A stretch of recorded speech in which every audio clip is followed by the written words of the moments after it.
I'm Nadia Petrova, 31, risk analyst for a mid-tier hedge fund. I live in numbers, probabilities, stress-tested scenarios. I don't believe in premonitions delivered by strangers wearing 3 cardigans in June. Yet something in her voice, calm, certain, not theatrical, made my thumb hover over the cancel trip button. Instead of boarding the 7:18 express to see my fiancé Marcus, I turned around. At 7:41 p.m., I stood inside my own walk-in closet, winter coats brushing my shoulders, feeling absurd. Then I heard the front door open with a key I'd given him for emergencies. Marcus never called my name. He never flicked on the hall light like he usually did. High heels followed, slow, confident clicks across hardwood. My pulse slammed against my ribs. They moved straight to the living room. Couch springs sighed under combined weight. Wine poured. Glasses touched. "She'll be on that train," Marcus said, voice relaxed, almost amused. "Told her the bridge traffic would be murder tonight. She never questions schedules." A woman's laugh, low, approving. "You're certain she suspects nothing?" "Positive. Nadia's predictable. Trusts me completely. Thinks the wedding stress is making me distant." I pressed my palm over my mouth to keep the sound inside. They kept talking. Casual. Clinical. "The joint brokerage account transfers are queued for tomorrow morning," he said. "Once she's out of the picture, the funds move to the offshore trust we set up. Clean. Untraceable." "Out of the picture," the woman hummed. "And the life policy? The new rider you added last month. Double indemnity for accidental death." She signed without reading the fine print. "Wedding jitters," she called it. My knees buckled.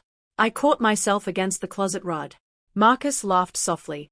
"By the time anyone asks questions, I'll be the grieving fiancé. Sympathy card, insurance payout, no messy divorce. Efficient." Efficient. The word landed like ice water. I remembered every late-night conversation about streamlining our finances before the wedding. Every time he'd nudged me to consolidate accounts, update beneficiaries, sign forms he'd already filled out.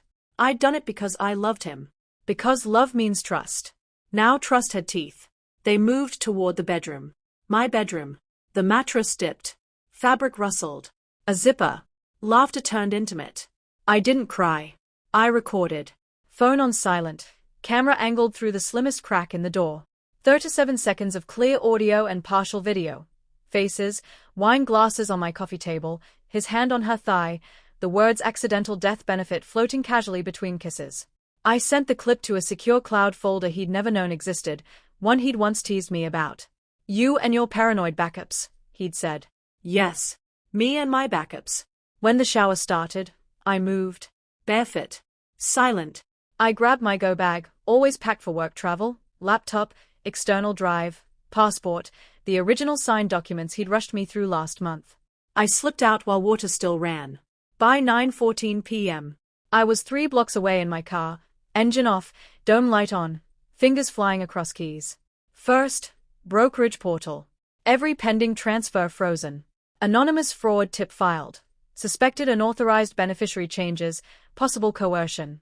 Second, email to our estate attorney. Subject, urgent, wedding postponed indefinitely. Attachments, audio clip, scanned documents, timestamps. Third, insurance company portal. Beneficiary status locked pending review. Fourth, call to the fraud hotline while I drove. At 10:47 p.m., I sent Marcus one text. Train delayed. Coming home early. 3 dots danced instantly. Then stopped. Then started again. No, stay. Hotel's already booked. See you tomorrow. I didn't answer. At 6:22 a.m. the compliance department locked his access. I watched the activity log light up with failed login attempts. By 8:19 a.m. his mother called me, crying. "Nadia, what is this video? Marcus is saying you're trying to ruin him. The bank froze everything. What happened?" I played the clip for her. Let her hear her son plan my accident. She went quiet. Then, "I'm so sorry." I believed her. At 11:03 a.m. Marcus arrived at my building. I'd already changed the locks. He pounded anyway. "Nadia, open the door. This is a misunderstanding." I opened the door just enough for him to see me standing there, calm, dressed for work, phone recording again. "You're early," I said. Train delay gave me time to think. His face collapsed. No charm left. Just fear. You weren't supposed to be here. I know. He tried to step inside. I blocked him. The accounts are frozen, I said. The insurance rider is flagged. The attorney withdrew. Your mother knows. And I have backups of everything. He stared at me like I'd grown a second head. You recorded us. I always back up important files. He lunged for my phone. I stepped back. The hallway camera, installed last year because I travel alone, caught every second. Security arrived 3 minutes later. He left in cuffs after trying to force entry. 2 days later, the brokerage reversed every unauthorized transfer attempt. The insurance company voided the suspicious rider. My attorney filed a civil suit for fraud, breach of fiduciary duty, and intentional infliction of emotional distress. Marcus's defense? It was pillow talk. Dark humor. She's overreacting. The judge didn't laugh. I never boarded that train. The line experienced a 3-hour signal failure near the river bridge that night. Faulty equipment, near miss reported. No crash. But close enough to make me wonder about the old woman every time I pass that platform. I don't know who she was. I never saw her again. But sometimes, when I stand at the edge of a decision, I hear her voice, calm, certain, urgent. And I listen. Where are you right now, and what time is it there? Drop it in the comments. If you've ever ignored a gut feeling and wished you hadn't, or listened and saved yourself, tell me. Someone needs to know they are not crazy for trusting instinct over love.